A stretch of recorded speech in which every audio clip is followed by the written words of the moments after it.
Muchas gracias, doctor Manso. Es un placer realmente tener la oportunidad de hablar con todos ustedes. Veracruz es un lugar que no he visitado anteriormente, pero dicen que es un lugar muy bonito y algún día me gustaría conocerlo, pero me da gusto tenerlo una presencia virtual. Gracias también por la oportunidad de presentarle nuestro trabajo a su cuerpo académico. La plática que voy a hablar el día de hoy, aunque trabajo en 4 líneas de investigación, voy a dedicarla primordialmente en una área y si queda tiempo la conectaré con la segunda. La área que voy a hablar es la regeneración de lesiones del nervio periférico que dejan un espacio grande de 3 centímetros o más entre los dos segmentos del nervio que se lesionan y cómo lo reparamos utilizando a ingeniería de tejidos y guía molecular. En la otra parte voy a tratar, si da tiempo, de conectarlo a las interfaces regenerativas para el control de brazos biónicos. El título va a ser del efecto de neuroregulina en este regeneración, porque tiene es un área nueva en el laboratorio donde me estoy dando cuenta que es bastante interesante, estamos muy emocionados al respecto. Entonces, vamos a ver la primera, es decirles que tengo conflictos de interés porque soy fundador de estas dos empresas, RBI Medical y Pioneer Neurotech. Voy a mencionar un poquito lo que hace Pioneer en el transcurso de la plática, pero no de RBI, porque eso es una plática completamente diferente que no voy a tener oportunidad de platicar, pero tiene que ver con dispositivos miniaturizados que se pueden activar de manera inalámbrica para modular el sistema nervioso autonómico. Hablemos entonces de lo que son las lesiones periféricas del sistema nervioso y del sistema nervioso periférico. Pues hay cerca de 20 millones de gentes, por lo menos en Estados Unidos, la mayoría jóvenes, que sufren daños por lesiones, ya sea de los brazos, en las piernas, a lo mejor relacionados con deportes, a lo mejor relacionados con trauma.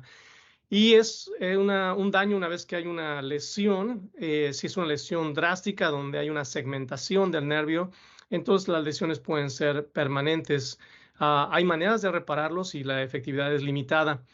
Y bueno, obviamente esto deja gastos millonarios o billonarios a lo largo de la vida, sobre todo cuando la lesión te sucede cuando estás un poquito relativamente joven. Aún y cuando tenemos maneras de repararlo, y les voy a enseñar cómo se hace de manera quirúrgica, um, solamente se puede recuperar una porción de la función motora y un poco de la lesión sensorial. Esto particularmente cuando las lesiones son drásticas, donde hay un gap, ¿no? Cuando son una lesión que pincha el nervio o que segmenta el nervio, pero queda continuo, esa sí una prognosis un poquito mejor, ¿no?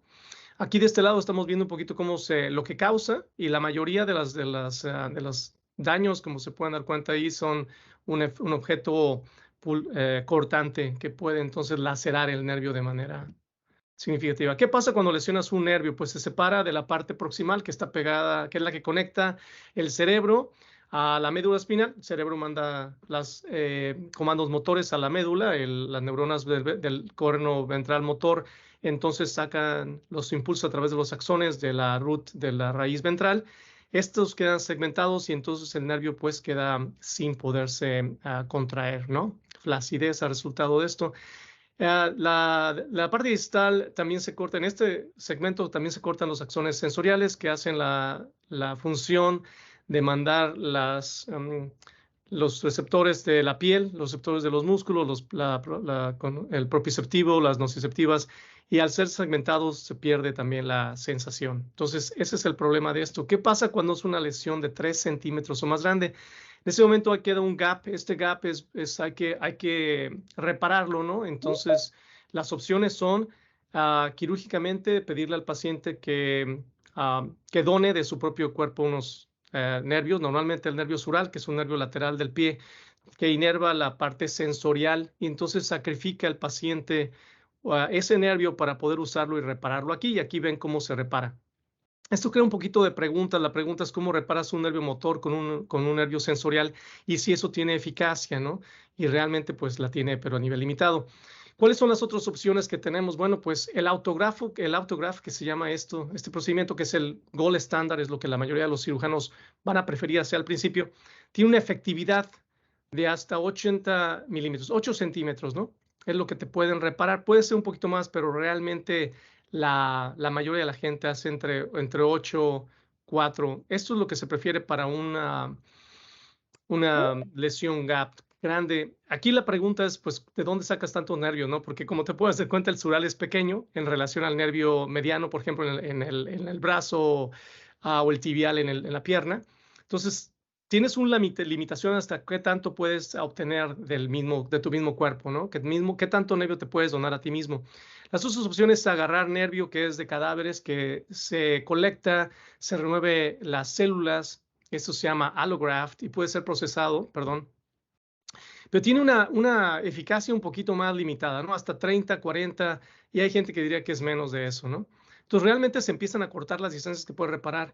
Cuando tienes un tubo que está vacío, es un tubo solamente de conector, ese tubo te puede ayudar solamente a reparar como menos de 2 centímetros, ¿no? Entonces, se dan cuenta las limitaciones. Lo que pasa es que probablemente no tienes mucho nervio de dónde tomar, hay una cicatrización, puede haber neuromas, si esto tiene tensión, falla la reparación, etcétera. Entonces son bastante las limitantes, ¿no? Hablando nada más de lo que son los nerve guides o los tubos, hay 8 de estos devices que están aprobados por la FDA. Y cuando los cirujanos lo ven, se ve claramente por la marketing tool que utilizan. Es muy sencillo, ¿no? Tú le pones el tubo, lo suturas y entonces la regeneración de manera espontánea sucede. Esto realmente no es así como lo platican. En realidad, el tubo está hecho de materiales que se van a reabsorber. Este es de polilactic caprolactón, se llama Neurolac. Este está hecho de colágena, este está hecho de polyglycolide y son los tubos externos, ¿no? Te ayudan a conectar el nervio con seguridad. Pero lo que pasa es que a lo largo de adentro, cuando ves, lo único que crece es algo que se llama nerve, es un nerve core, es una cosa pequeña nada más que no llena el lumen completo, entonces obviamente tiene una regeneración muy limitada. ¿Por qué sucede esto? ¿Y por qué es la diferencia entre el autógrafo y el tubo que está vacío? Bueno, como te das cuenta, este proceso de regeneración toma entre horas y meses. Y las horas se pasan cuando hay una migración de las células de Schwann del lado distal y proximal para poder llenar ese vacío que quedó en el espacio. Esas células que migran van a ser Schwann cells, van a ser fibroblastos, va a ser endothelial cells y va a haber una regeneración, una revascularización. Toma un poco de tiempo, los axones se empiezan a organizar, va a haber una reagrupación y va a haber una reamilinización y eventualmente en meses se ve más o menos así. Esto no funciona igual en un tubo que está vacío porque realmente primero que nada hay una condensación del core, del centro, la migración es mucho más limitada y eventualmente tarda mucho más tiempo y no se puede regenerar perfectamente. Esto es mucho más dramático si el gap se hace más y más y más separado. Después de 3 centímetros falla. ¿Qué quiere decir que falla? Ya no hay, nunca se puede unir. La teoría es de que esto no funciona porque le falta soporte estructural, porque le falta soporte biológico en la manera de factores de crecimiento que son producidos por la parte distal para atraer a la parte proximal. La parte proximal de vuelta está pegada a la médula espinal y a los ganglios sensoriales dorsales y entonces deben ser atraídos de regreso para acá. Entonces el nervio va para acá. No sé si pueden ver mi cursor. ¿Sí lo pueden ver? Sí. All right. So, cuando tú ves lo ves un poquito más a la célula del molecular level, si lo vas, perdón por el español inglés, ¿no? Pero si lo vas a la parte celular y molecular, entonces te vas a dar cuenta que cuando hay una segmentación del lado distal, las células de Schwann, que son más o menos estas, van a formar unas bandas. Esas bandas van a proveer el scaffold que van a usar los axones para crecer y reconectarse. Aquí hay una serie de situaciones que pueden variar, entre ellas qué tan acertera va a ser la reconexión con el que estaba aquí, con el que estaba acá. A veces hay una misdirección y pueden problemas de ese tipo.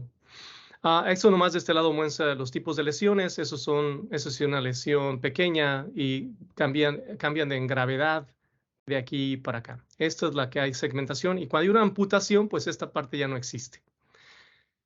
¿Qué sabemos de la parte molecular? Pues se sabe bastante, ¿no? Se sabe, esta es una ya bastante vieja, esta transparencia la tengo que actualizar, pero muchos de los principios que se menciona ahí se conocían y se siguen tomando en cuenta desde entonces, ¿no? Quiere decir que a la hora de cortar el axón hay una serie de señales retrógradas que van al núcleo para activar un programa de crecimiento activo, entre ellos c-Jun, que es un transcription factor. Entonces, en el núcleo hay una serie de factores de crecimiento, c-Jun, ATF3, SOX11, hay una serie de factores de crecimiento que cambian las neuronas que han sido dañadas para que puedan activamente regenerar, ¿no? Eso solamente estamos hablando de los axones. En las células de Schwann pasa lo mismo. Unas de ellas estaban mielinizadas, cambian de ser mielinizadas a ser prorregenerativas. Hay una serie de cambios moleculares y celulares que tienen que mediar esto que conocemos aquí. Y aún así, actualmente y después de más de 100 años de estar en este campo, muchas gentes tratando de regenerarlos, lo mejor que se puede hacer en la clínica es lo que les comenté, un autógrafo y tubos vacíos. Entonces, ¿qué viene en la ciencia básica, ¿no? ¿Qué es lo que está pasando? Y también ya tiene un poco de tiempo. Se pueden resumir prácticamente le pueden incorporar células, se le puede meter al tubo un poco de factores de crecimiento que se empiezan a liberar con el tiempo. Se pueden meter canales longitudinales para dar un poquito más de estructura. Se puede hacer poro, un poquito más poroso, para que haya más intercambio, puede haber una vascularización más rápida. Y bueno, la matriz interna que puede ser colágena, puede ser una serie de extracellular matrix molecules que pueden llenar ahí. Nosotros en el laboratorio hace muchos años empezamos con esta idea de poner estas 4 tecnologías y ponerlas juntas, y desarrollamos algo que le llamamos el Biosynthetic Nerve Implant. Prácticamente la idea era hacer algo que fuera similar a esto. Esto lo empezamos a hacer hace más de 15 años. Así que es un poquito de histórico y ahorita van a ver lo más nuevo. La idea era muy simple. La idea era tener un tubo externo que diera la continuidad, que podíamos usarlo para unir los dos segmentos, que el core fuera de hidrogel, fuera de agarosa, y que tuviera canales y que estos canales estuvieran llenos de colágeno. Entonces mezclábamos varios aspectos de los que les había dicho anteriormente. También había la idea de meter los factores de crecimiento desde el principio. Y ahorita les voy a explicar cuáles factores de crecimiento y por qué los factores de crecimiento. La idea era muy simple, ¿no? De hecho, esto es como lo hicimos al principio. Este es cuando remueves el core de agarosa. Agarosa se seleccionó porque a 1.5% no permite, es primero es inerte, ¿no? Y no permite que haya un cambio que haya axones que pasen de un canal a otro. Entonces, la idea era hacer una regeneración más o menos como lo estábamos mencionando aquí. Y lo hicimos in vitro y se ve aquí un DRG y los axones preciosamente creciendo. No se nota muy bien, no sé si se note, pero esto es, aquí podemos ver un poquito más de estructura, de textura. Esta es la colágena y estas son las paredes del canal. Ya que lo probamos in vitro, empezamos a ver cuáles son los factores de crecimiento que queríamos poner. Y cuando tú ves, y esto es un poquito más, este es un diagrama que hicimos en el laboratorio, es un artículo que estamos preparando. Pero bueno, aquí la idea era simplemente mencionar los componentes, empiezas a ser sistemático, empiezas a ver, bueno, qué es lo que da el soporte estructural, cuáles son las células que están en el ambiente, ¿no? Cómo se establece y cómo cambia la conexión del nervio al músculo, cuáles son las proteínas extracelulares, cómo cambian estas durante la regeneración, los nutrientes y los factores de crecimiento, y dentro de ellos, nosotros nos apartamos de la idea de que habíamos que dar factores de crecimiento exclusivamente para las neuronas, esos son los neurotrofinas, y meter algunos que fueran también que atrayeran las células de Schwann, los fibroblastos, los endotelios, y esos son más pleiotrofinas o pleiotropic señales que van a atraer a todos, ¿no? Pensando de una manera más holística.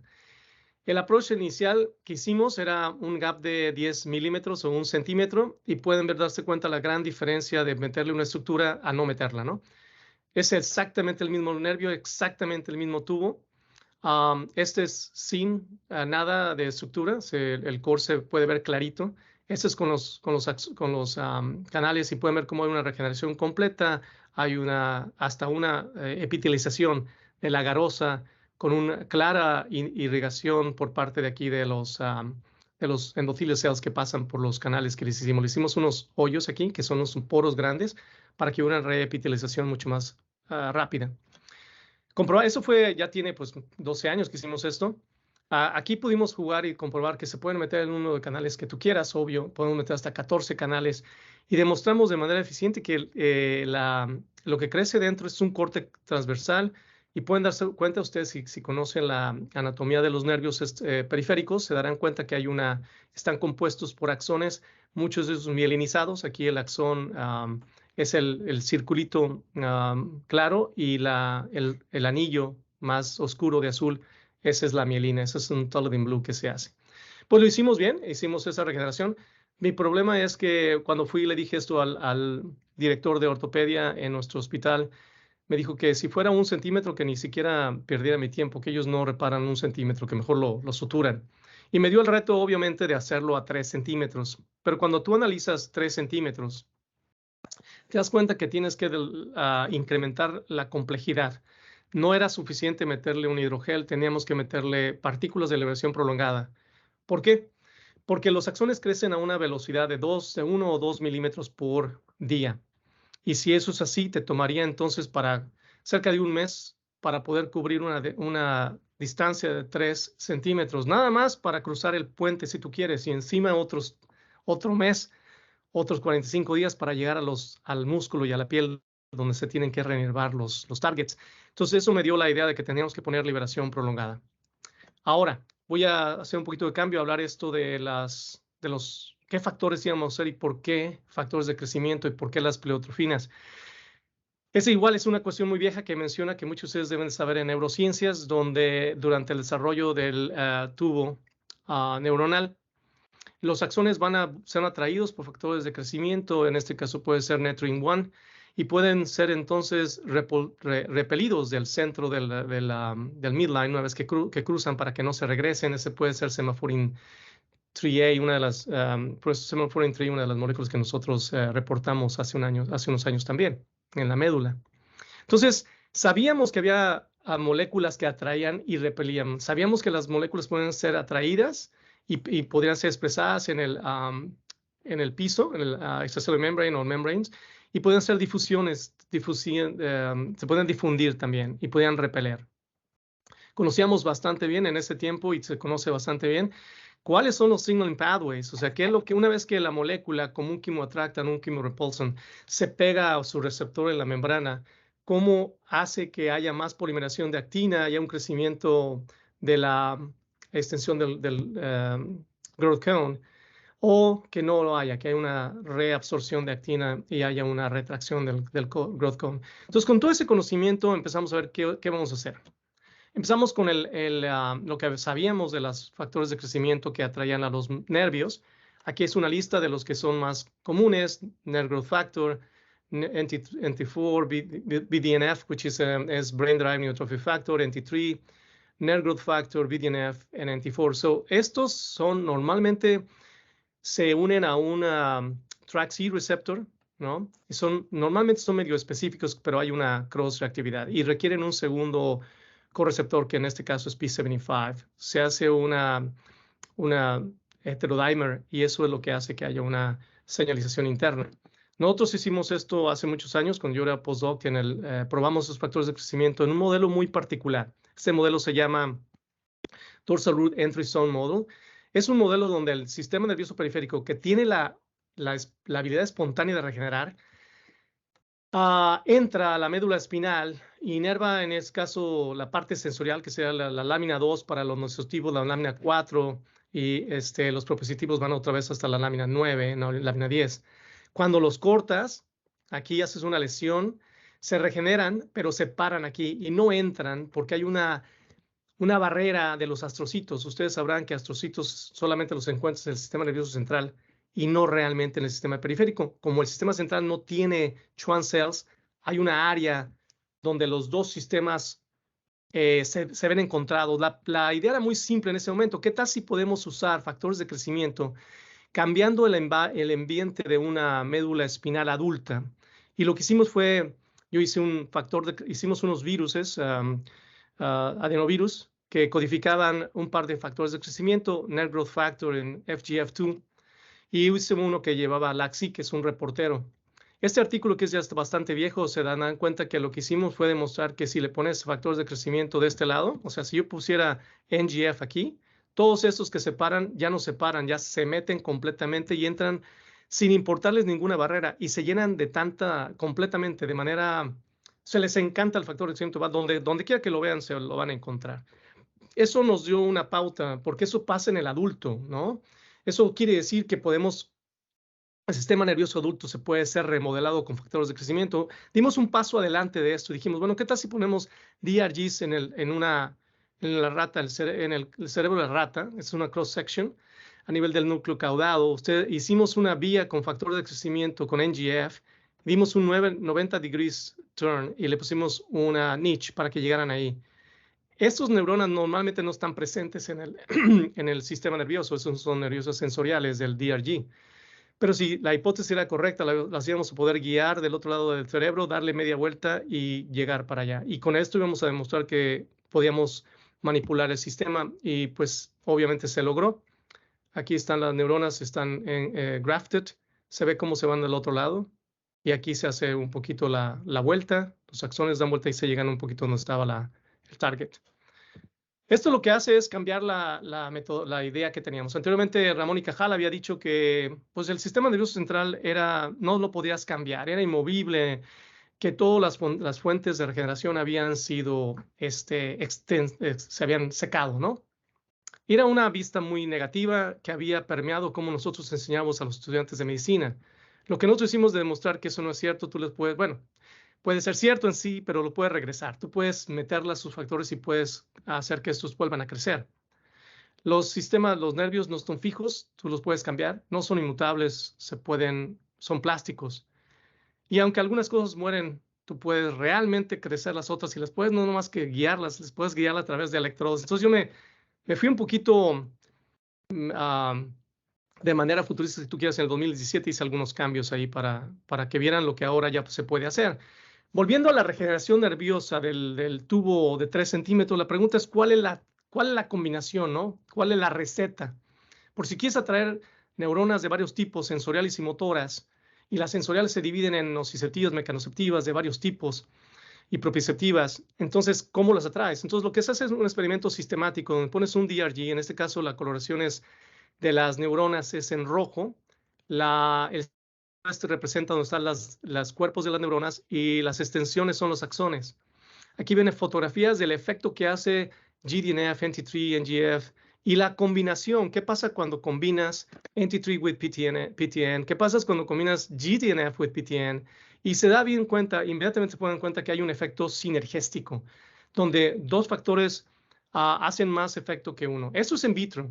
Nosotros hicimos entonces la cuantificación, nos dimos cuenta que GDNF en PTN era una combinación que podía atraer no nomás el número de ellas en densidad, ¿no? Densidad, pero también en longitud.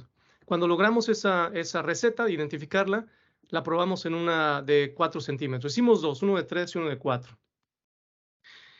¿Cómo hicimos esto? Bueno, entonces eso es una device que inventamos en el laboratorio. Simplemente tienes un pool donde puedes meter una mezcla de partículas PLGA, son de polylactic glycolic acid, y las preparas de tal manera que tú encapsulas los factores de crecimiento que son recombinantes, y ya que los encapsulas, haces un estudio de liberación prolongada para ver cuál es su profile, y ya que los tienes, los mezclas con colágena, y una vez que están mezclados, los puedes meter de manera muy interesante, muy, muy rápida, porque lo que haces es tener esas fibras que son metálicas, inyectas la garosa, cuando la garosa se polimeriza, queda esto como si fuera una jeringa, y al sacar los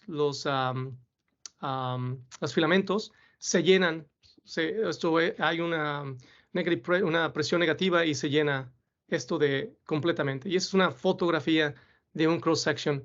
Tienen el tubo de polietileno que utilizamos. Aquí está la garosa en las paredes. Este es el relleno que tiene las partículas de polilactic acid. Y lo metimos en un animal. Hicimos 3 y 4 centímetros. Hace la resección. Este es el common peronial en un rabbit, porque los rabbits son los conejos que tienen una pierna más grande. Puedes hacer esto. Eso es como se ve a la hora de reparar a la parte proximal, la parte distal. Como se dan cuenta, el nervio está aquí y aquí está la garosa y el nervio tiene que crecer de aquí y de acá a través de 3 centímetros. Entonces, la pregunta es, ¿cómo le hacemos? Ok, ya tienen la idea que pusimos los factores de crecimiento. Este artículo ya se publicó, así que es una slide vieja. Cuando hicimos la combinación A, aquí se puede ver que en nuestras manos, si es una gap de 3 centímetros y no hay nada adentro, no hay regeneración, pero si pones una combinación, sí la hay. La combinación entonces se publica. Igual van a ver cuenta que son, para esta preparación no hice el update de los referencias, pero ahorita van a ver cuál es. Esto se publicó en el 2018, creo. Bueno, aquí tenemos ¿qué pasa con este es el mismo conejo a las 4 semanas y el mismo conejo 3 semanas después. Y qué pasa es que se dan cuenta que hacemos una prueba que se llama Toe Spread Index, donde los dedos, cuando tú lesionas el common peroneal de los conejos, lo que pasa es que no pueden extender sus dedos. Entonces aquí ves estos, hacemos un response de estresando al animal poquito, es un startle response. Aquí hace su extensión de los pies, como de los dedos, como que va a aterrizar. Haces como que lo vas a soltar, pero no lo sueltas. Y no, estos que están dañados no lo puede extender. Y con el paso del tiempo aquí los extiende completamente bien. O sea, hay una regeneración en este caso. Dimos cuenta que hicimos PTN, que es pleiotrofina, VEGF, que es Vascular Endothelial Growth Factor, y colágena. Y tuvimos un efecto de la pleiotrofina a las 9 semanas en 3 centímetros, que fue interesante. Esto fue 9 semanas, no 7, es 9 semanas después. El efecto entonces lo combinamos hicimos el PTN y le pusimos otro grupo de animales. Estos ya son de 4 centímetros. Hicimos una lesión más grande y buscamos comparar el autógrafo con el BSA, que es el Negative Control. Tenemos el GDNF, PTN y la combinación de los dos. Y aquí se ve con el BSA no hay casi nada de regeneración. Esa es la fotografía cuando sacamos después de casi 5 meses. Esta es la parte proximal, la parte distal. El verde indica axones. El rojo indica mielina. No hay casi ninguna de los dos aquí. En el GDNF tienes un poquito más. Eso es proximal. Aquí están los dibujos. Eso es proximal. Esto es distal, completamente del otro lado. Y se dan cuenta que los factores de crecimiento sí tienen un efecto bastante positivo en la parte proximal. Y realmente el que hace más de todo sería la combinación del PTN con GDNF. Sin embargo, el número de axones es significativamente menos de lo que sucede con el control, ¿no? La regeneración nerviosa no es aunque es superior a la de BSA, no es una regeneración que esté a la par del autógrafo. El autógrafo todavía es mucho mejor, lo cual nos indica que teníamos una idea, estamos en el camino correcto, pero no tenemos la receta completa, ¿no? Cuando fuimos a buscar las acciones de potencial para ver qué tanta la función se había regenerado, nos dimos cuenta que no había, ¿no? O sea, eso es una component action potential que tú puedes evocar. Esos son el healthy, el autograph, muy similar, un poquito reducido, como debes de esperar. Nada con el BSA, nada con el PTN, nada con el GDNF. Ese es el mejor caso, mejor caso. Y noten la escala. Este es de 1 a 3, ese es de 0.1, de 0 a 0.5. Esto es casi nada. Entonces, aquí nos surge una duda. ¿Cómo es posible que pueda haber un poquito de regeneración, pero no hay nada o sea, obviamente hay limitantes, ¿no? ¿Qué es lo que sucede? Y esta fue la parte que nos abrió un poco los ojos, ¿no? Lo que nos abre los ojos completo es que nos damos cuenta que cuando vamos a la microscopía electrónica, para entenderlo, nos damos cuenta que con el BSA está lleno de axones. Estos son axones que están regenerados, ¿no? Y están en una cosa que se llama Remark Bundle. Remark Bundle es un conjunto de axones que están agrupados por una célula de Schwann. Entonces aquí tendrías como unos 12 hasta 20 axones que pueden estar metidos aquí. Lo que notamos es cuando le metimos la pleiotrofina, encontramos axones en los Remark Bundles que son exageradamente grandes. Y eso es anormal. Normalmente en la regeneración y en el desarrollo, y ahorita les voy a enseñar un dibujo de eso, los axones crecen extendiendo su growth cone, que es normalmente de una micra, y después se van engrosando, van engordándose, y las células de Schwann que inicialmente los agrupan, los empiezan a separar y otras vienen y agarran de uno por uno, los empiezan a remielinizar. Eso sucede porque crecen así. Este debió haber sido separado. Eso se llama axon sorting.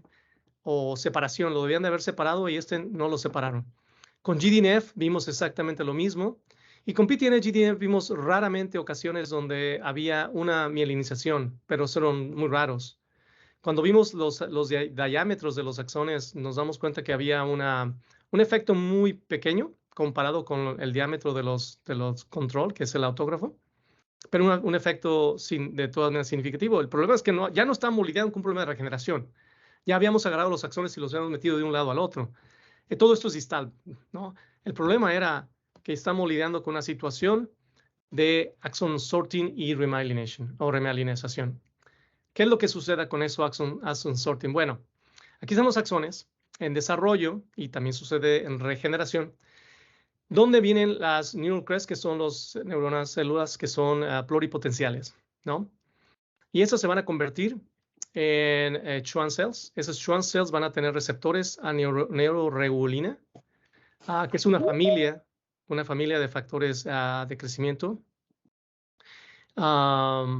Y estos se van a pegar a los receptores RB2 y RB3. Hay varias neuroregulinas, tipo 1, 2, 3 y 4. Y dentro del grupo 1 hay varios tipos. Ese es el 1 tipo 3, que es una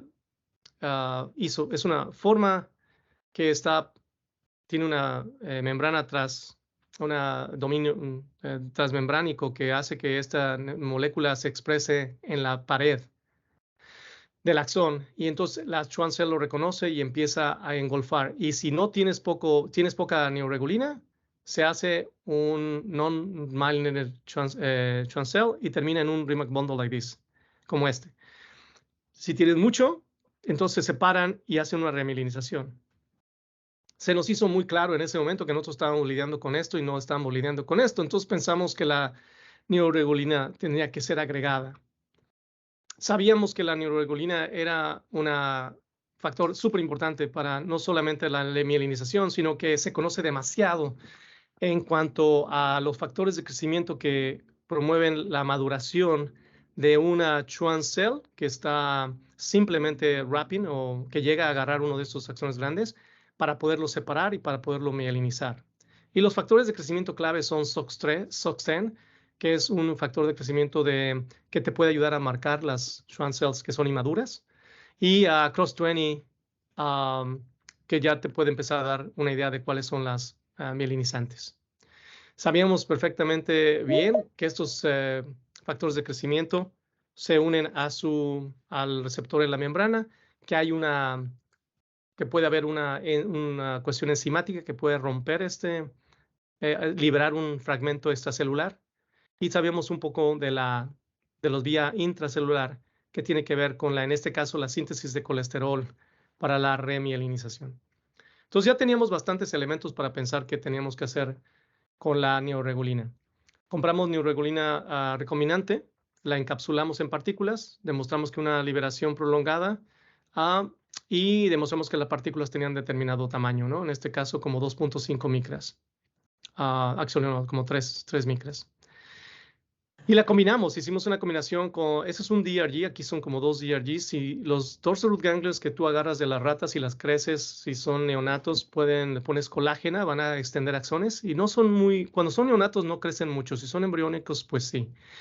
Si le pusimos PTN, crecen un poquito, pero lo que sí nos dimos cuenta que era impresionante es que ponemos neuroregulina y wow, los axones eran mucho más largos. Eso fue un poquito sorprendente porque no esperábamos una reacción, esperamos remyelinización, no esperábamos efecto trófico, si tú quieres. Finalmente, la combinación sí se vio que había efectos mucho mayores, ¿no? La densidad se incrementa. Esto era algo muy impresionante.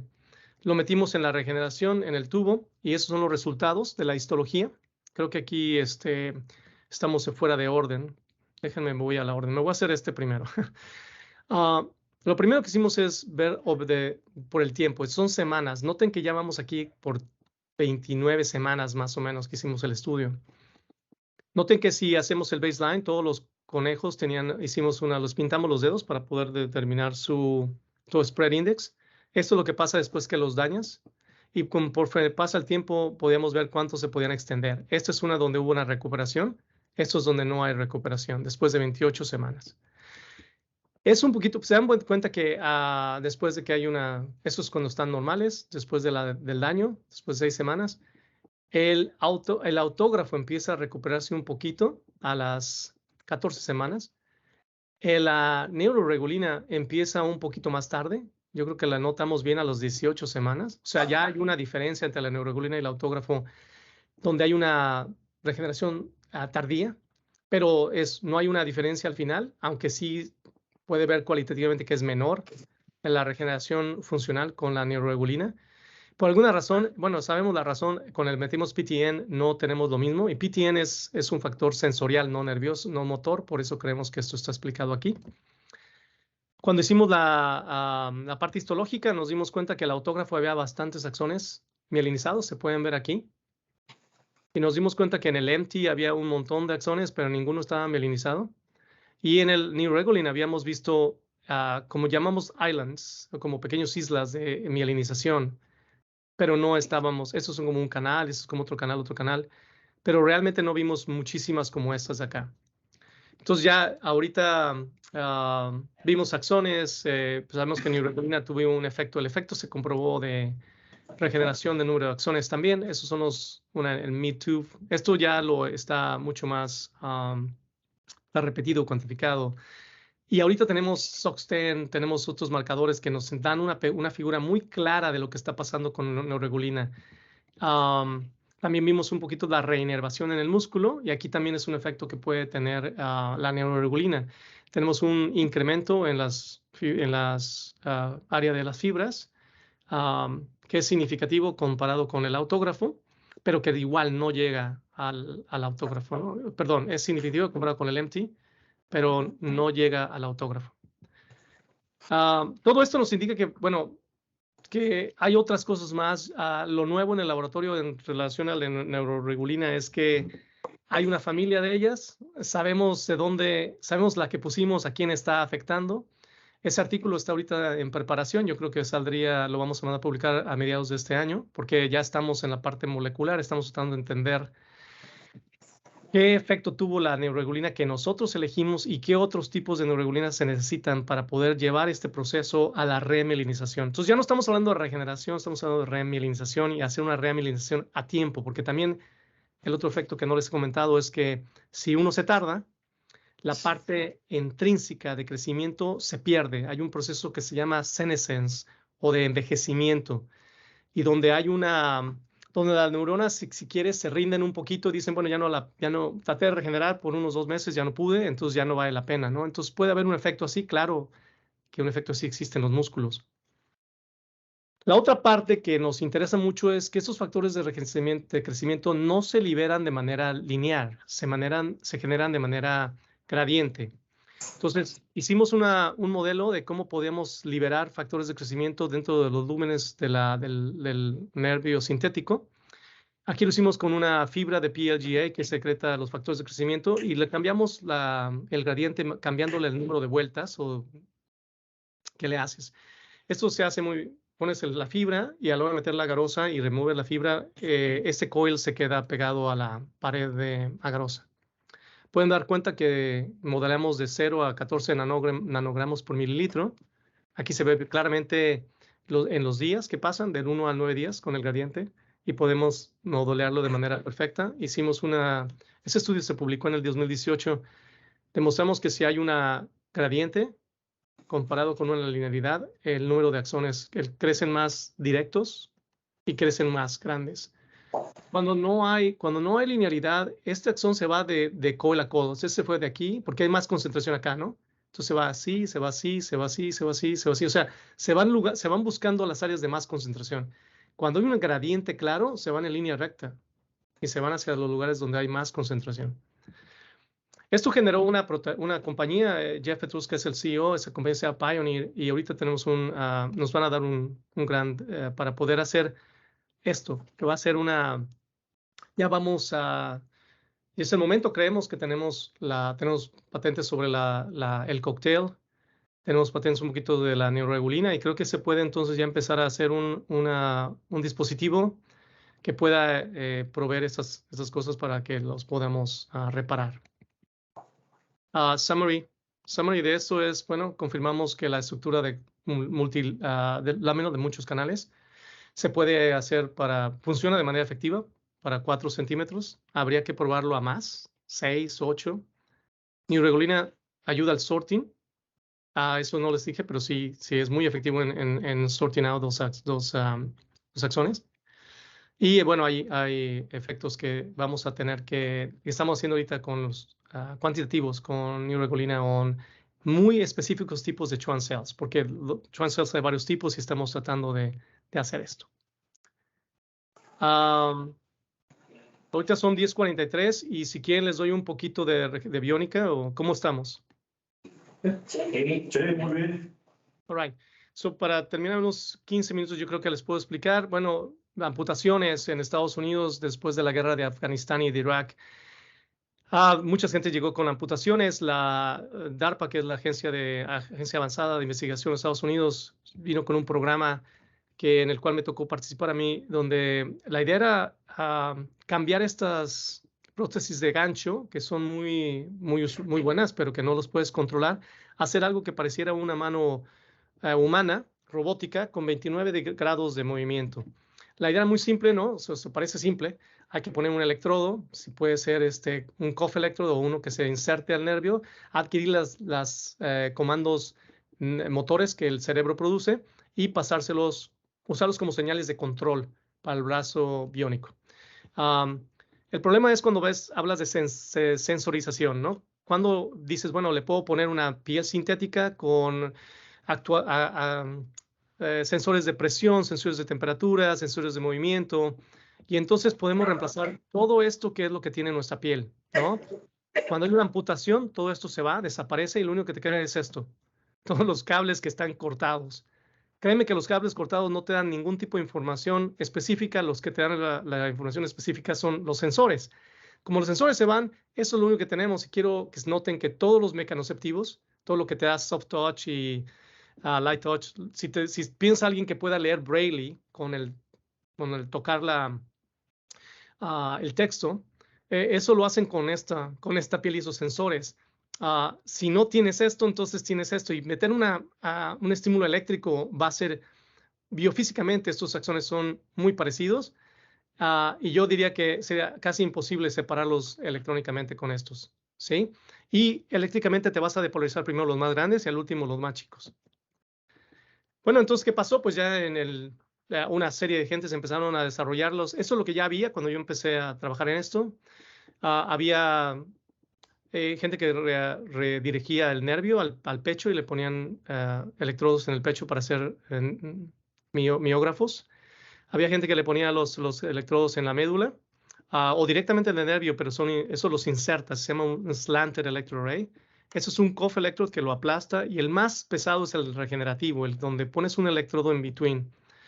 Yo con el background que tenía me di cuenta que esto no iba a funcionar, pero sabía que era la mejor opción para una persona amputada porque no tiene brazos, o sea, esto se queda al final sin ninguna función. Entonces lo mejor para mí se me hizo que era mejor ponerlo ahí. En 2012 hice una revisión donde puse todos los diferentes tipos que habían en ese momento y dije, bueno, pues esos son los cuffs, no son selectivos porque están encima de todo el nervio y el nervio tiene miles de axones. Dije, bueno, pues hay otros que pueden recambiar. El fine es este de aquí que aplasta el nervio. Me pareció que era un poquito drástico. Esto tampoco. Entonces empecé a verlos y dije, bueno, yo voy a inventar uno donde pueda ser de regenerativo, que sea open frame, donde los axones puedan nadar a su libertad, porque estos dos están cerrados y los axones al madurar se ahogan o se ahorcan. Entonces hicimos esto que se llamó el REMI. El concepto era muy sencillo, puse un electrodo que se usaba para la corteza, lo puse en el tubo que yo sabía que funcionaba y lo puse entre los dos nervios y a la hora de meterlo en el nervio ciático de la rata, sabía que se iban a reconectar los axones, me tardarían 60 días en hacer una cosa de esas y terminé con una cosa como estas, que es esto ya le quité la parte del envelope fibrótico que estaba arriba. Esto queda monolíticamente integrado en el nervio, es una chulada, al punto que puedes empezar a registrar a los 8 días de manera impresionante. Bueno, para dar esta historia un poquito más larga y corta, se movió esto rápidamente en humanos. Este es un ejemplo donde, no el mío, este es el flat electrode.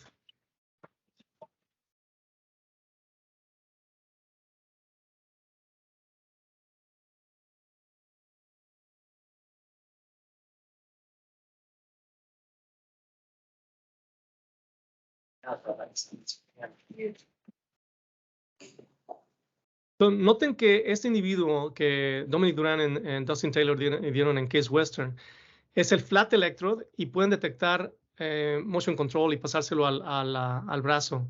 El paciente tiene que estar, el sujeto tiene que estar viendo el brazo porque no es sensorial. Eso se demostró también por Silvestro Michera en Switzerland.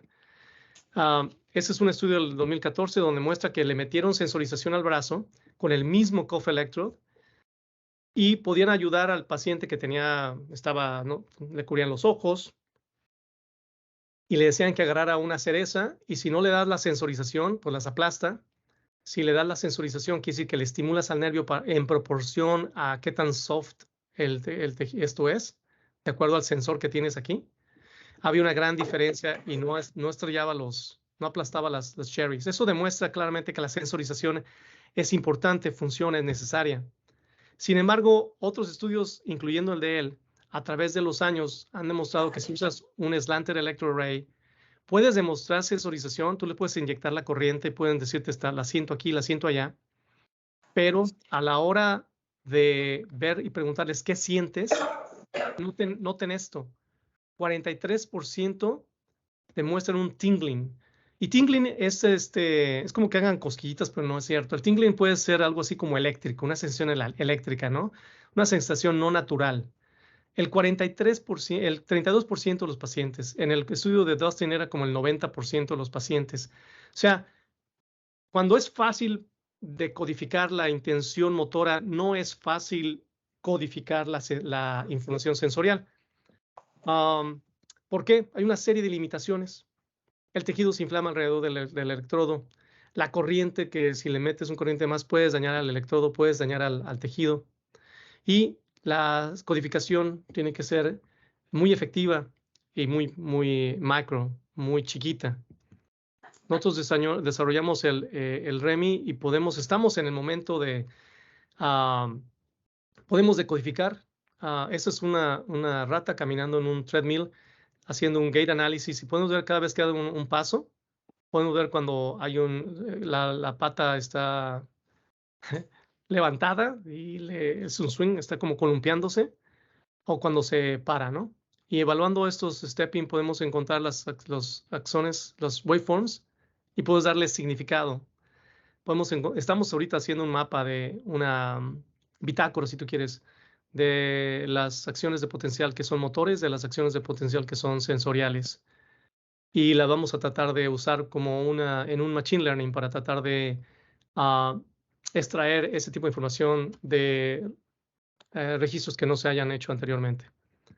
Para acabar rápidamente, voy a decir que aquí hicimos lo mismo. Yo sabía que estos axones se segregan de manera natural a la piel, al músculo o a los spindles, que son los propioceptivos. Y lo que hice fue demostrar in vitro que podía poner factores de crecimiento en una Y, podía hacer los gradientes y podía traer neuronas in vitro de un lado a otro. Como podía hacer eso, pues también lo intenté en vivo. Y se pueden dar cuenta que si tú pones un tubo lineal, se vuelve a crecer la parte lineal. Si haces uno en Y, hay una bifurcación. Si le pones el nervio natural, la bifurcación es muy efectiva. Y los nervios aquí lo puedes juzgar por qué tan grueso se ve el tejido. Si tú no le das nada y nomás pones la Y, casi no hay regeneración. Y si le pongo factores de crecimiento, se ve menos que esto quizá, pero muy efectivo. Eso se llama, yo le llamé a esto molecular guidance con defasciculación con guía molecular. Es efectivo, eso lo publicamos también en el 2018. Haces BDNF, GDNF con la misma tecnología que ya había desarrollado. Puedo hacer un splitting de estos con bastante efectividad. Literalmente los axones los divido en dos. Y aquí hay 800, tengo 400 en cada lado. Y hay aún y cuando la parte está fijada, está amputada, no hay nada de este lado. Hay un montón de axones, muchos de ellos mielinizados. Y hay una diferencia entre los motores y los sensoriales. De tal manera que los motores puedo hacer un enrichment, puedo incrementarlos con GDNF.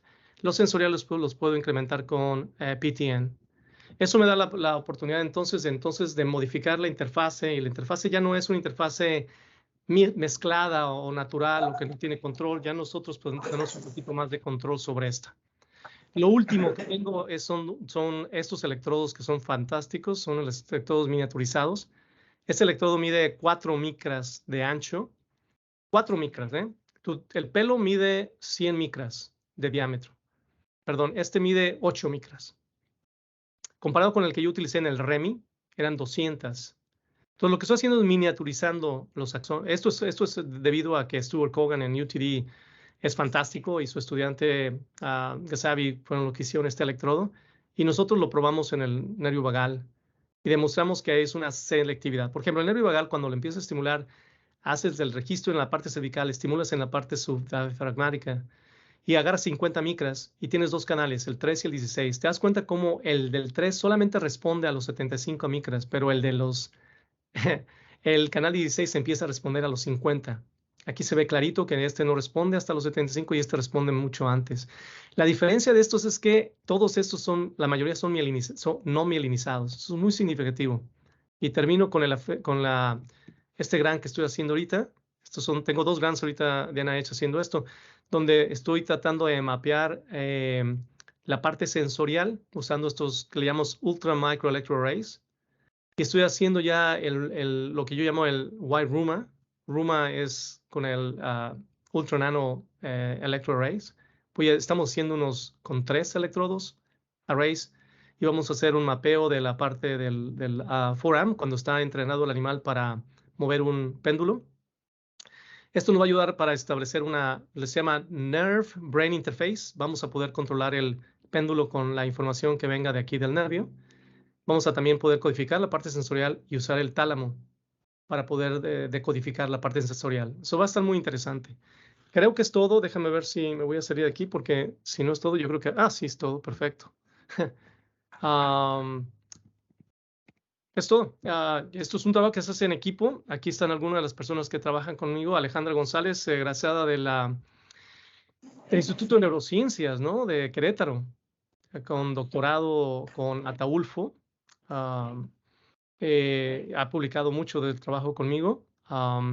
Ellos son todos esos estudiantes que están actualmente en mi laboratorio y muchos de los que ya salieron se fueron mencionando en el camino. Y eso es tengo grants, gracias, nos ha ido bien, gracias grants de DARPA, de GlaxoSmithKline, colaboradores en UNAM, UT Southwestern, UTD en Australia. Ese es el Francis, que es el que tengo de colaborador actualmente. Entonces, con eso, cualquier pregunta que quieran hacer, se las contesto con gusto.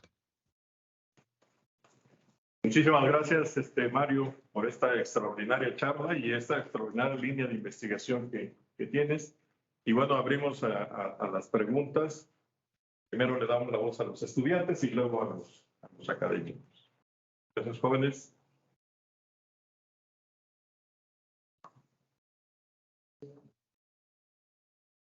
Quedó muy claro.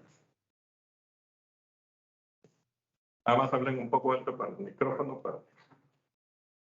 Buenos días, doctor Ortega. Gracias por la plática. En los experimentos que mencionaban con los conejos, quería saber si realizaron una observación post a las 28 semanas para ver si, por ejemplo, se presentaba otro efecto. No, nosotros consideramos que 28 semanas era más que suficiente para poder evaluar la regeneración. Claro que se puede esperar más tiempo y habría una mejor recuperación, ¿no? O sea, obviamente que lo que sabemos ahorita es que la regeneración es lenta y esta lentitud pues prolonga el efecto regenerativo y de recuperación funcional. Eso queda por verse, ¿no? El punto que haces es un punto bastante bueno, ¿no? ¿Hasta dónde es el límite de esas terapias que no se han evaluado completamente? Pero yo creo que 27 semanas te da por lo menos el 80%, si no el 90% de lo que esperarías tener de una terapia como esta. Tengo una segunda pregunta. En los experimentos con la neuroregulina, ¿por qué eligieron ese tipo y no las otras? ¿Cuáles fueron los criterios? ¿Cuáles fueron? Bueno, el criterio es que los factores de crecimiento nervioso actúan primordialmente en la axón de la neurona, pero no tienen un efecto directo sobre la célula de Schwann. La célula de Schwann es la que mieliniza. La mielinización es como un baile entre dos personas, ¿no? Tiene que ser, aquí dicen que para bailar tango se necesitan dos. Entonces, necesitas tener al axón que expresa su neoregulina, que es un tipo 1 clase 3, y tienes que tener a la Schwann cell que también obedece a una neuroregulina, ¿no? Y en 13 interacciones lo que hace que empiece la remyelinización. Y lo que nosotros sabíamos es que los factores de crecimiento no estaban ayudando a esa interacción. Al agregar uno, logramos que la Schwann cell se viera interesada, que migrara. Eso no os enseñé, pero en el artículo que vamos a publicar se va a ver que tenemos la migración, tenemos la activación de las células de Schwann. O sea, haz de cuenta que la célula de Schwann, cuando pones neuroregulina de tipo 1, pero es la parte extracelular, se invitan al baile y llegan. Pero si el axón no expresa la de ellos, no hay baile. Entonces nos estamos dando cuenta a través de este proceso de investigación de regeneración en el adulto que se necesitan mucho más moléculas para poder, bueno, se necesita un poquito más de procesos, pero vamos avanzando y vamos pelando, si tú quieres, la cebolla capa por capa para entender cuáles son los ingredientes necesarios para que todo este proceso que es complejo se dé de una manera efectiva. La última. Sobre los últimos grafos que presentaba, me queda la duda si a raíz de eso han pensado realizar un experimento sobre la nocicepción, ¿no? Para ver en estos pacientes. Ese es un punto bueno, ¿no? El detalle de la nocicepción es interesante porque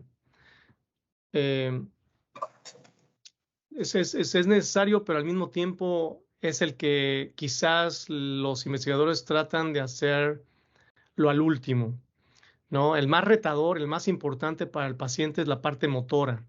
La parte del dolor, si uno la hace de más, pues al contrario, ¿no? Sale a perjudicar la situación. Y la otra razón por qué lo dejamos al último es porque el Nerve Growth Factor, el NGF, es extremadamente potente. Y hace cuenta que si le pones NGF, ellos van sin problema. Pero el punto que hace es bastante bueno, ¿no? O sea, en un momento dado, la regeneración nerviosa, cuando tú la estudias, y la estudia gente también en México, se hace a unos 35,000 pies de altura, ¿no? Quiere decir que tú ves el nervio, lo único que quieres ver es que haya una conexión de un lado al otro. Pero ya cuando te metes a ver el nervio en Pacífico, empiezas a preguntarte, bueno, ¿es un nervio sensorial, motor, autonómico? ¿Cuál es el contenido de adentro de ese nervio? ¿Cuáles son las modalidades? ¿Estamos regresando la función al 100% en todas las modalidades o no? Incluyendo la de dolor, que es un punto bueno que haces, ¿no? Entonces, la ciencia moderna nos permite, y la gente que estudia el doctorado y la ciencia a profundidad, nos permite entonces hacer contribuciones al campo más específicas, ¿no? Que realmente avancen el campo, no nomás que avienten la lata a lo largo del camino, sino que realmente proveas conocimiento que puede ayudar a otros a crecer esto de una manera diferente, ¿no? Muchas gracias. De nada, muy buenas preguntas. Sí, Carla. Buenos días, doctor Ortega. Muchas gracias por su presentación. Mi primera pregunta es acerca de la reacción que pudiera presentar rechazo, por ejemplo, por el complejo de histocompatibilidad. Una gran ventaja de los autoinjertos es precisamente que hay una menor probabilidad de este tipo de eventos por encima de aquellos que son de tipo aloinjerto.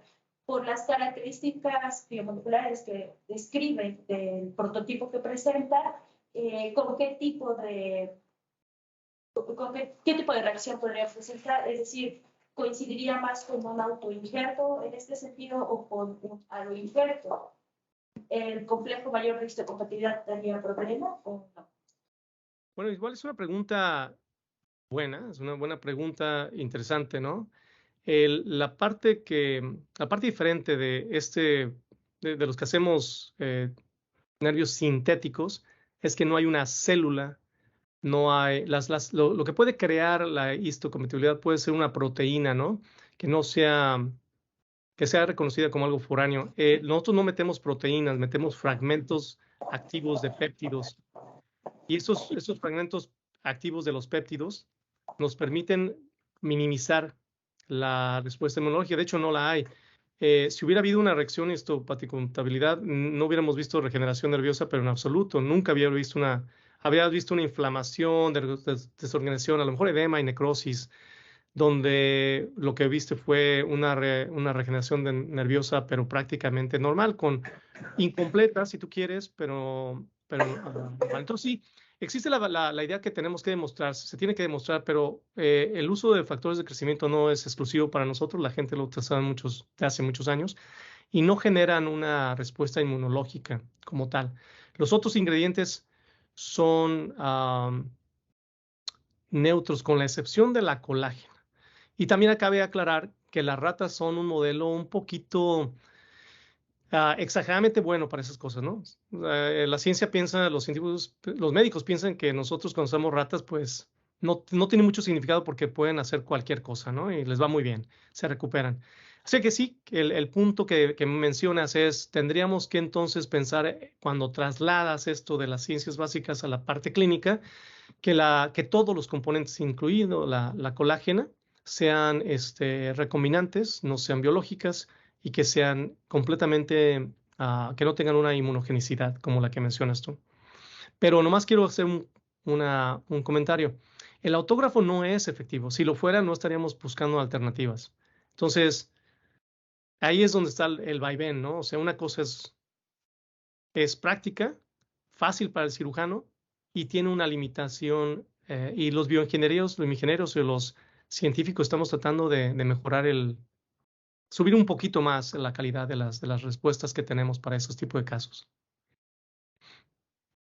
Pero buen punto, ¿eh? Muchas gracias, doctor. Bueno, y mi segunda pregunta precisamente es con relación a la respuesta de neuroinflamación. Es un desafío que, como menciona, no solo está presente en trasplantes, alotransplantes, sino en autógrafo. Y en el caso de su modelo, considera que también dentro de las perspectivas sería adecuado evaluar algún tipo de protocolo de modulación de la respuesta de neuroinflamación que se adecue a este prototipo. O en este modelo que presenta, perdón, en este modelo que presenta, ¿se utilizó algún protocolo ya que han estandarizado? Es igual, buena pregunta, ¿eh? Esa es una pregunta importante porque hay muchas gentes que utilizan es un control del sistema inmunológico, ¿no? Un antiinflamatorio, por ejemplo, metilprednisolone o algo así, un algún mecanismo antiinflamatorio. En el caso de nosotros no lo hicimos en absoluto, no creemos que es necesario. Cuando tú acortas el nervio o reparas el nervio que ha sido cortado, creas es el caso de inflamación más grande que puedas tú crear en un nervio, ¿no? O sea, lo cortas completo, va a haber hemorragia, va a haber coagulación y eso mismo va a liberar una cantidad de citoquinas, ¿no? Va a haber TNA-alfa para aventar para arriba. Entonces, yo creo que la inflamación a nosotros nos conviene. Creo que es parte de la parte reparativa. Y nos hemos dado cuenta que aún y en ese evento, las proteínas siguen dando un buen resultado y no impedimos en la regeneración, en la reparación de los nervios. Entonces, sí, a diferencia de otros clientes, nosotros no estamos modulando en absoluto el sistema inmunológico. Muchas gracias, doctor. ¿Alguna otra pregunta? Sí, sí. Doctor Romero, buenas tardes. Muchas gracias por su charla muy interesante. Me surge la duda, me llamó la atención sobre el tema de la senescence que mencionó, una ventana de 2 meses aproximadamente. Y mi pregunta en particular era, en un paciente real normalmente, pues los médicos mandan a rehabilitación después de que hay una lesión. Pero si en el modelo que ustedes utilizan mezclan la rehabilitación o dejan a los pacientes, a los animales únicamente con el tratamiento experimental, ¿y qué combinación o qué esperarían si hubiera esta combinación? Esa es una pregunta excelente, ¿no? Excelente. Primero, no rehabilitamos físicamente a los animales. Tú podrías considerar que cada semana sacarlos y hacer el startle response podría ser un poquito de rehabilitación, pero realmente no le hemos dado nada particularmente, ¿no? Sí estoy consciente que la rehabilitación es parte importantísima, ¿no? de la rehabilitación y que habría que considerarlo. Ahora, el senescence es un hecho que existe. Yo di dos meses, pero de hecho empieza a las 2 semanas, ¿no? Donde hay una denervación. Y llega a haber casos donde si la rehabilitación toma tiempo, puede ser quizás demasiado tarde. ¿A qué me refiero? La sarcopenia, que es una degeneración muscular debido normalmente a la edad, es una transformación de fibras musculares esqueléticas normales a una degradación de la fibra, a una cicatrización, ¿no? Y una vez que se convierten en cicatriz, donde ya sean reemplazadas por fibroblastos, no hay una no se revierte esa situación en sarcopenia, ¿no? De las fibras que desaparecieron, habría que ver qué tanto se puede recuperar después de eso. Entonces, eso es por un lado. Por un lado es que hay cambios que sí son permanentes dependiendo, obvio, del tiempo que tome, tanto en el músculo como en los axones. En los axones pasa una cosa, yo no está probado y es algo que yo estoy activamente investigando en mi laboratorio actualmente, es cuáles son los cambios moleculares que le suceden al nervio, al axón, a la neurona, porque sabemos algo interesante. Si tú estimulas eléctricamente ese nervio antes de repararlo por 1 hora, esos axones van a regenerar más rápidamente. Está demostrado hasta en la clínica, el trabajo de Tessa Gordon, Arthur English en Georgia Tech. Y lo que han estado haciendo ellos es demostrar que la parte intrínseca es la capacidad, la batería que tiene la neurona de regenerar se apaga con el tiempo, pero la puede reactivar, le hace un electroshock y creo que se puede estimular. Entonces, los eventos de senescence, ¿cuáles son? ¿Qué tan rápido? ¿Cómo se relaciona en la clínica? ¿Cómo podemos mejorarlos? Son preguntas extraordinarias, muy importantes, que habría que investigarlas a más profundidad. Gracias.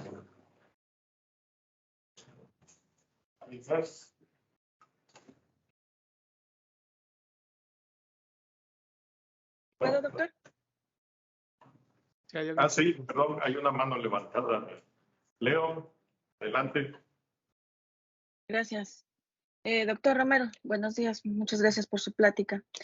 Tengo 3 dudas y unas son bastante simples, pero me gustaría saber su punto de vista. Por ejemplo, la edad de los sujetos.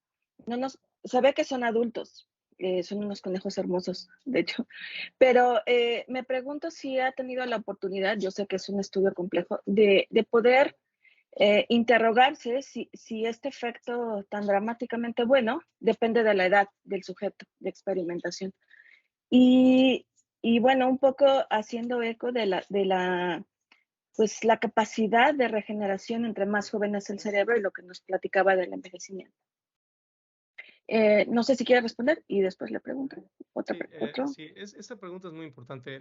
Estos conejos estuvieron entre 1 o 2 años de edad. No hicimos conejas maduras que serían de 3 a 4 o viejas que serían de más de 4 años, 5 o 6 años, ¿no?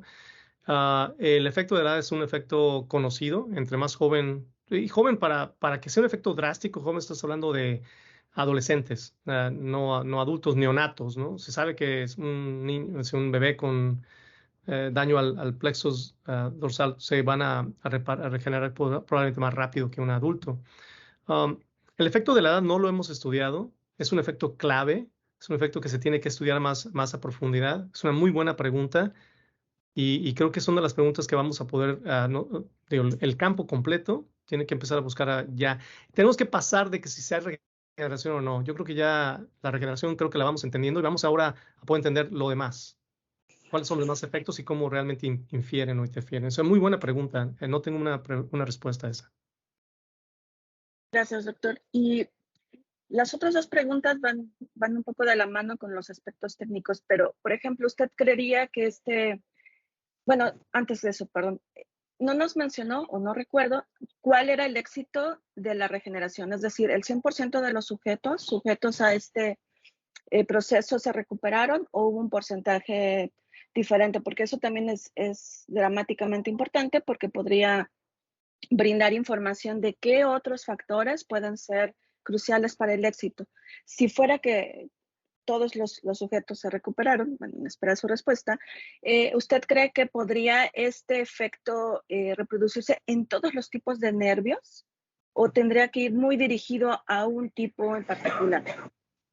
Right, son dos muy buenas preguntas. La respuesta es que de los que recibieron neuregulina fue el 80%. De los solamente, de los que también igual 80% de los de autógrafo. O sea, aún con un autógrafo, no hay uno que no se regeneró. Hicimos como, creo que la N es de 6 por animales y 6 por grupo. Y esto se calcula entre el 80% esos dos. Si le pones un empty, esos fueron como 40, 50%. No todos se regeneraron. Entonces sí hay una relación directa y hay cosas que pueden mejorar para eso, ¿no? Que puede contribuir a que la regeneración haya... Pero sí lo mencionamos en el artículo, ver ejemplos donde funciona cuando no funciona. La otra pregunta que hiciste, ¿qué se pudiera hacer para mejorar el 100%?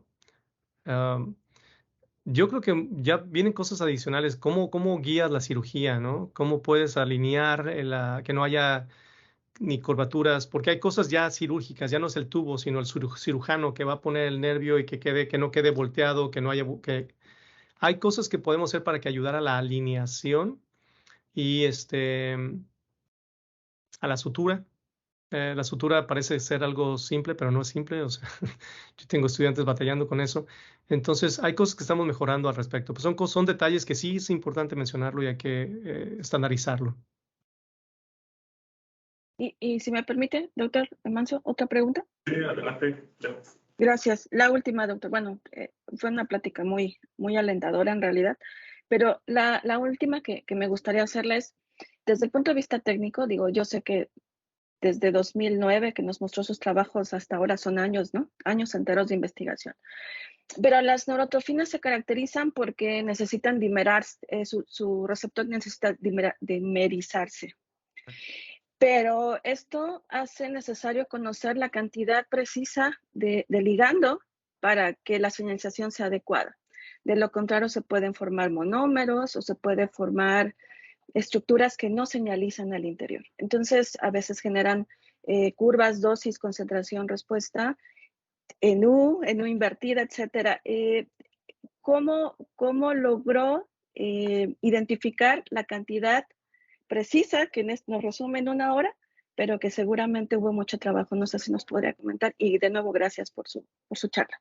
Gracias. Bueno, es una pregunta que no tengo una respuesta, pero no creo que va a ser muy satisfactoria para ti. Mira, los rangos fisiológicos de factores de crecimiento oscilan entre 5 y 100 nanogramos por mililitro, ¿no? Los que reportan las gentes.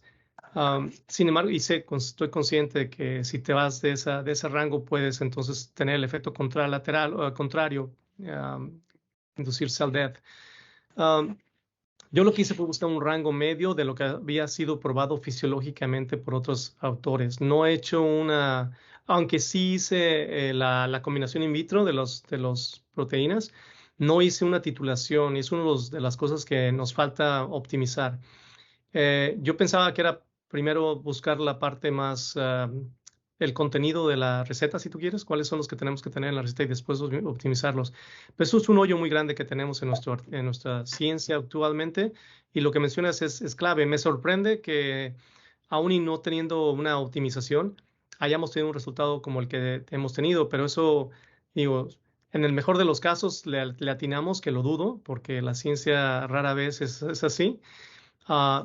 Pero en el peor de los casos la tenemos. En el mejor de los casos ahí todavía se puede afinar un poquito más cuando se hagan esas curvas de titulación. La dificultad, y no es una dificultad que no se pueda resolver, es que estas cosas no se pueden demostrar totalmente in vitro. Son tantas las células que pueden esos factores de crecimiento afectar y el uptake, el número de receptores que están expresados eso es tan dinámico que habría necesario un estudio in vivo, ¿no? Tomando muestras a diferentes tiempos y demostrarlo. Pero me encanta la posibilidad de hacer una cosa así o que la comunidad científica lo haga, ¿no? Muy buenas preguntas, María. Gracias. Hay otra pregunta por aquí, Rebeca. Sí, doctor Romero, muchas gracias por su charla. Una pregunta Por ejemplo, ya tienen caracterizado bastante bien qué es lo que está sucediendo a nivel de los axones, una vez que ya hicieron la decisión de los mismos. Pero de alguna manera han checado también qué está sucediendo a nivel del soma, de esa neurona. Y cuando hay esta decisión, si hay cambios moleculares, si hay cambios de tamaño, si está activándose un poco más toda la maquinaria para poder hacer esta reparación. Gracias, doctor. Sí, bueno, igual, ¿no? Una pregunta, aquí le llaman loaded questions cuando está llena de contenido, ¿no? Muy buena, es un punto muy clave. Nomás que es un problema difícil de analizar de manera sistemática. ¿A qué me refiero?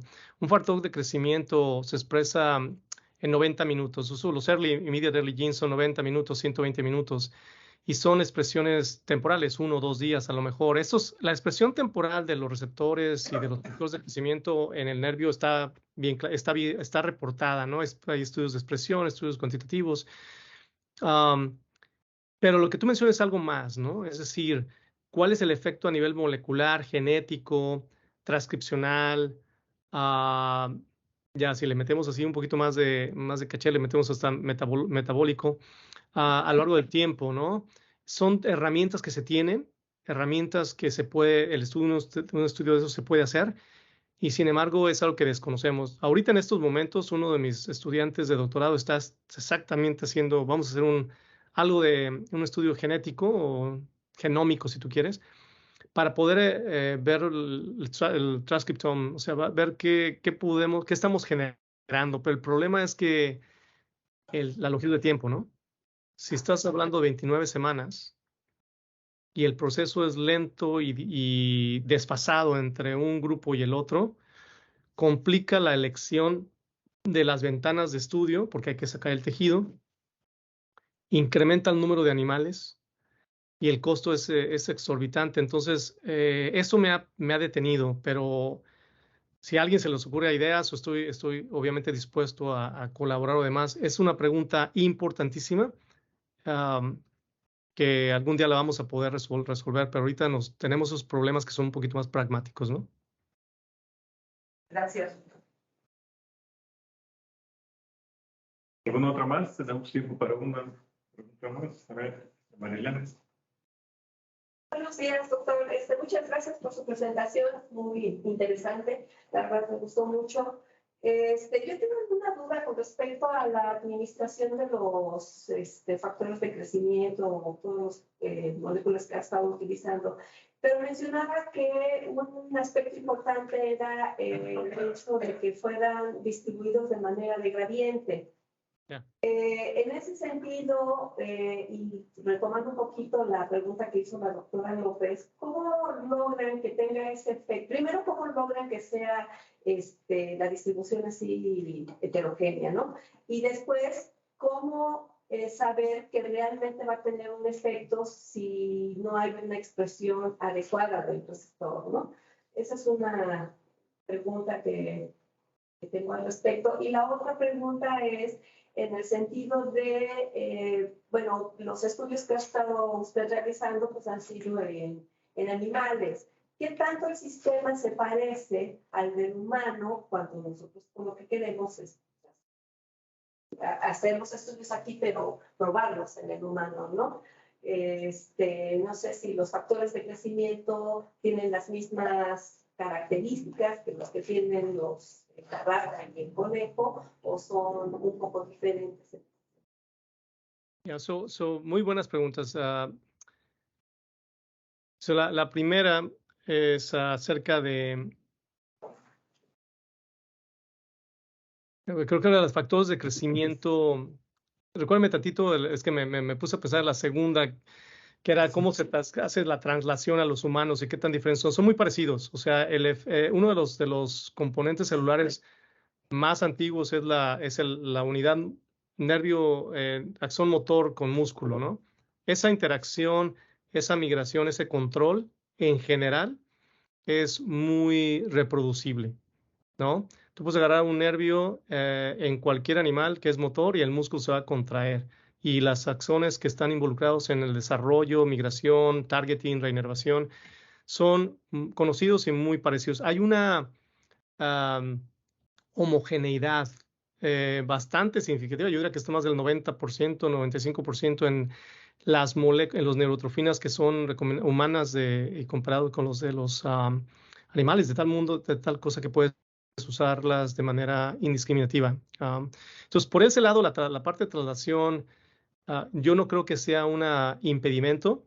No digo que va a ser 100%, ¿no? Porque siempre uno tiene que esperar cosas diferentes, pero yo sí ahorita no tendría una dificultad en predecir algo del 90% para arriba en una efectividad de traslación. Los gradientes, ¿cómo los controlamos? Bueno, hay dos tipos de gradientes que tienes que preocuparte. Uno es el gradiente temporal, ¿no? Hay unos factores de crecimiento que se requieren temprano, como las neuronas, y hay gradientes tardíos, como las de los procesos de remielinización para los Schwann cells, que son eventos que no son paralelos, uno sucede después del otro. Entonces, eso se controla mediante la composición de los polímeros que forman la partícula de liberación prolongada. Hay dos polímeros que se mezclan y el radio de la mezcla te permite predecir de manera muy eficaz la degradación de estas partículas a lo largo del tiempo. Entonces, con eso puedes tú hacer factores de crecimiento que se liberen temprano y otros se liberen más tarde. La otra es el stiffness, ¿no? Como tú dices, ¿no? Que el ángulo, la parte del gradiente, aquí le llaman special o de tiempo, ¿no? Entonces, bueno, resulta que, si quiere meter, bueno, resulta que esto se puede normalmente controlar por dónde los pones de manera espacial o geométrica.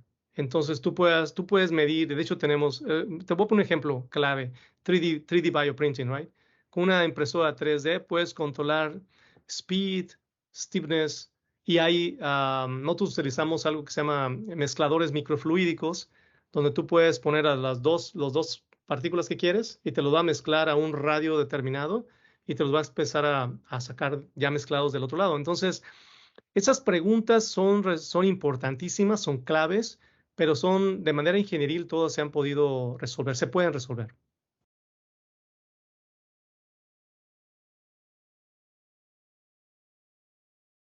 Una pregunta por Chi Castañeda y ahí. ¿Quién es Chi Castañeda? Adelante. Tiene su mano, pero está como... ¿Chi Castañeda?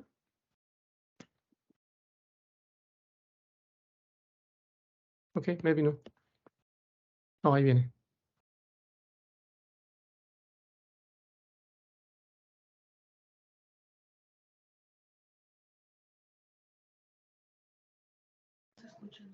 Sí, Lisbeth. Sí se escucha. ¿Me escuchan ahí? Sí. Perdón. Decía, buen día, doctor. Excelente plática. La verdad es que un tema bastante interesante y muy prometedor para varias personas que están o se encuentran en esa situación, ¿no? Mi duda es, ya en un futuro, esperemos no tan lejano, ¿cómo considerar a un paciente candidato para que pueda tener o que pueda ser aplicable para ya este tratamiento que usted propone?